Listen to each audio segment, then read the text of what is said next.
O assunto de hoje é Roma. De acordo com a tradição clássica, já dizia a lenda que Roma foi fundada pelos irmãos gêmeos Rômulo e Remo, netos do rei Numitor, de Alba Longa, cujo trono foi usurpado por Amulio. Os gêmeos, ainda recém-nascidos, foram colocados em um cesto e abandonados na correnteza do rio Tibre. Uma loba os encontrou e os amamentou, até que eles fossem adotados por Faustolo, um pastor ali da região. Ao se tornarem adultos, eles reconduziram seu avô ao trono. Como recompensa, receberam a permissão de fundar Roma, na mesma região onde foram encontrados pela loba. E na disputa pelo trono da cidade, Rômulo assassinou Remo, tornando-se rei em 735 a.C. A partir dessa versão mítica, os romanos tomaram essa data lendária para fundar a sua cronologia. Os estudos arqueológicos costumavam datar o surgimento de Roma por volta do século X a.C., quando uma pequena comunidade de lavradores e pastores se fixou nas terras férteis da região do Lácio. Dos primeiros migrantes, destacaram-se os italiotas, de origem indo-europeia, que se fixaram ali na Itália Central. Por volta do século IX a.C., os fenícios também se estabeleceram na região. No século VIII a.C., os etruscos e os gregos se fixaram na Península Itálica, influenciando decisivamente a cultura e a organização socio-romana. A monarquia romana. Pois é, parece que não se há dúvidas de que Roma foi mesmo um estado monárquico desde a sua fundação. A tradição clássica apresenta Rômulo, Numa Pompílio, Túlio Hostílio e Anco Márcio como os principais monarcas romanos. Seus sucessores da dinastia Tarquínios eram de origem etrusca e dominaram Roma entre os séculos 7 e 6 a.C. Nesse período, a antiga aldeia de pastores e lavradores se transformou em uma cidade fortificada, com suas ruas, suas calçadas e sistema de esgoto. A influência etrusca foi decisiva para o desenvolvimento econômico e cultural da cidade romana. Desde a sua origem, a sociedade romana assumiu um caráter aristocrático e se dividiu entre patrícios, plebeus e escravos. Os patrícios eram os grandes proprietários de terras que formavam a aristocracia privilegiada. Já a maioria da população, constituída de homens livres, era chamada plebe. Nos primeiros séculos, os plebeus não tinham direitos políticos. Uma parcela significativa deles se associava aos patrícios como clientes para ter proteção em troca da sua adesão pessoal e política. Por fim, na base da pirâmide social estavam os escravos. Geralmente eram prisioneiros de guerra em escala menor, pessoas que se endividavam. Durante o domínio etrusco, o rei era eleito pela Comitia Curiata. Eu falei isso certo? Comitia Curiata? Eu não sei se eu falei certo. Por via das dúvidas, tá aí. Assembleia Popular das Cúrias. A escolha do rei era confirmada pelo Senado, composto de anciãos aristocratas. O rei acumulava as funções de líder religioso, juiz e chefe militar. No reinado de Tarquínio, o Soberbo, os patrícios tentaram limitar o poder real. Em contrapartida, o monarca adotou medidas favoráveis aos plebeus em troca de apoio político. Os patrícios reagiram e, em 509 a.C., depuseram o rei e instituíram uma república aristocrática. A República Romana. Roma transformou-se em um estado oligárquico que se estendeu até o século I a.C. O governo passou a ser exercido por 2 cônsules, eleitos pela Comitia Curiatas. Nossa, falei certo de novo? Com poderes equivalentes ao dos antigos reis. Eles administravam o Estado, convocavam o Senado, presidiam cultos públicos e comandavam o exército. Havia outros cargos em destaque. Os pretores administravam a justiça e auxiliavam os cônsules na administração do Estado. Os edes, em número de 4, cuidavam da administração, abastecimento e limpeza das cidades. Os censores eram eleitos a cada 5 anos para fazer a contagem de todos os cidadãos, classificando-os de acordo com suas posses. Eles também encarregavam-se do zelo moral e dos bons costumes. Os questores eram eleitos pela Assembleia das Tribos para administrar o tesouro público. A legislação romana previa que, em caso de risco iminente para a sociedade, o Senado poderia eleger um ditador, que assumiria plenos poderes por um período limitado. As magistraturas eram anuais, com exceção da censura e da ditadura, e nenhum dos seus membros poderia ser reeleito consecutivamente. O Senado se tornou o centro do poder político de Roma. Era constituído de 300 aristocratas e o cargo era vitalício. Além das funções legislativas, assumiram o controle sobre os cônsules. Cabia ao Senado declarar guerra, estabelecer a política diplomática com outros povos e cobrar impostos. A Constituição Constitucionária Romana considerava o Senado fonte e guardião do poder exercido pelos magistrados. Durante o período republicano, os plebeus se rebelaram várias vezes com o intuito de conquistar ou ampliar os seus direitos políticos, religiosos e de justiça. Algumas dessas conquistas devem ser destacadas. Tributo da plebe. Magistrado eleito pelos pares, cabia a ele defender os direitos dos plebeus e vetar qualquer decisão do governo que pudesse prejudicá-los. Lei das 12 Tábuas, de 451 a 449 a.C. Transformou a lei constitucionária em lei escrita. Com a publicação das leis, o direito romano ganhou transparência, o que permitiu que a plebe lutasse por julgamentos mais justos. Lei Canuleia, 445 a.C. Permitiu o casamento entre patrícios e plebeus. Lei Licínia, 367 a.C. Aboliu a escravidão de plebeus endividados, permitiu que a plebe se estabelecesse nas terras conquistadas e a sua incorporação nas demais magistraturas, incluindo o consulado e o senado. Lei Ogúnia, 300 a.C. Garantiu a igualdade religiosa entre plebeus e patrícios, permitindo aos plebeus direitos de acesso aos colégios sacerdotais. Lei Hortência, 287 a.C. Reconheceu a legitimidade das resoluções da Assembleia da Plebe. Entre os séculos 5 e 3 a.C., Roma iniciou um processo de expansão, dominando toda a Península Itálica. Em seguida, tentou controlar todo o comércio e a navegação no mar Mediterrâneo. Cartago, antiga colônia fenícia localizada no norte da África, tornou-se o principal obstáculo ao expansionismo romano. Os conflitos entre cartaginenses e romanos, ocorridos entre o século 3 e 2 a.C., tornaram-se conhecidos como Guerras Púnicas. Ao final de 3 grandes combates, os romanos arrasaram seus inimigos e assumiram o controle sobre a Sicília, o norte da África, a Península Ibérica e os reinos helenísticos. Por fim, no século I, os romanos dominaram os territórios da Ásia Menor, Egito e Gália. Esse processo de expansão acarretou profundas mudanças em Roma.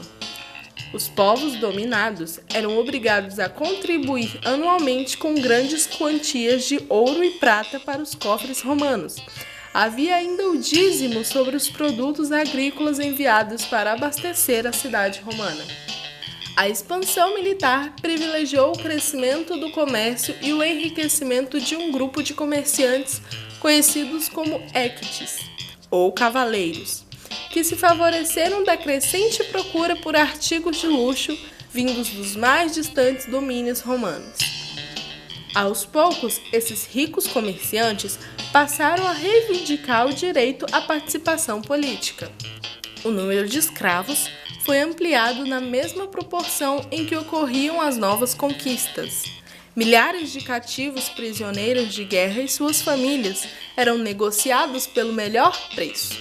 O trabalho escravo se tornou predominante, arruinando os pequenos agricultores, cuja maioria acabou abandonando ou vendendo as suas terras. A plebe urbana se encontrava em situação de penúria. O final do período republicano foi marcado por guerras civis e revoltas de escravos.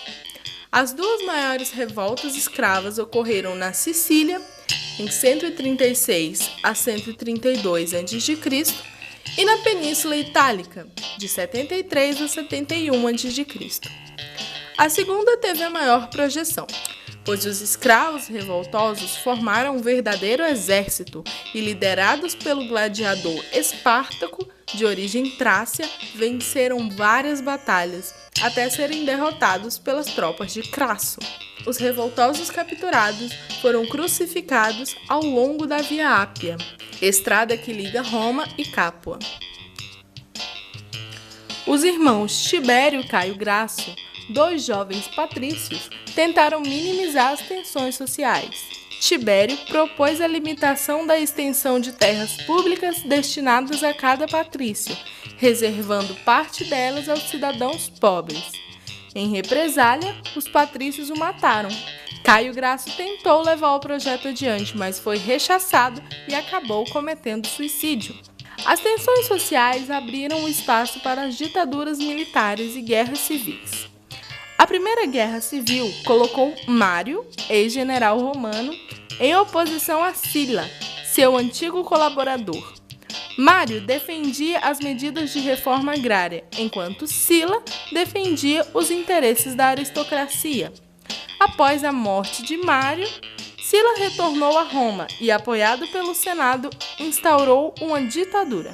Na Segunda Guerra Civil, Júlio César, procônsul da Gália e sobrinho de Mário, venceu Pompeu, a quem o Senado havia conferido amplos poderes. Júlio César acumulou mandatos e adotou a ditadura por 10 anos. Ele pretendia a ditadura perpétua e, para obter apoio, conquistou a confiança do povo com medidas de apelo social. No entanto, a autocracia de Júlio César incomodou a aristocracia, especialmente os defensores da República, que o assassinaram no ano de 44 a.C. Para suceder Júlio César, foi convocado um triunvirato composto por Marco Antônio, Otávio e Lépido, todos oficiais do exército romano. O confronto entre eles provocou a Terceira Guerra Civil. Após derrotar Marco Antônio em 31 a.C., Otávio assumiu o controle do exército, contando com o apoio da plebe. Ao Senado, restou apenas conferir a Otávio os seguintes poderes: Príncipe do Senado, título de primeiro cidadão do Estado e direito de governar o Senado; Pontífice Máximo, chefe da religião romana; e Imperador, comandante supremo dos exércitos. Em 27 a.C., Otávio recebeu o título de Augustus, conferido até então apenas aos deuses, assumindo sozinho o poder e dando início ao período imperial. Otávio Augustus governou entre 27 a.C. e 14 d.C., iniciando um período chamado Alto Império, séculos 1 a.C. a 3 d.C. Seu governo foi caracterizado pela paz interna, Pax Romana, pela consolidação das instituições imperiais e pelo desenvolvimento econômico. Ele desacelerou as campanhas expansionistas e impôs a ordem nos territórios conquistados por meio da presença maciça das legiões romanas. Augusto se concentrou na melhoria da infraestrutura do império, ampliando e tornando mais complexa a burocracia imperial. A crescente demanda por novos administradores possibilitou o ingresso dos membros da plebe na alta administração do império. Os novos administradores respondiam apenas ao imperador.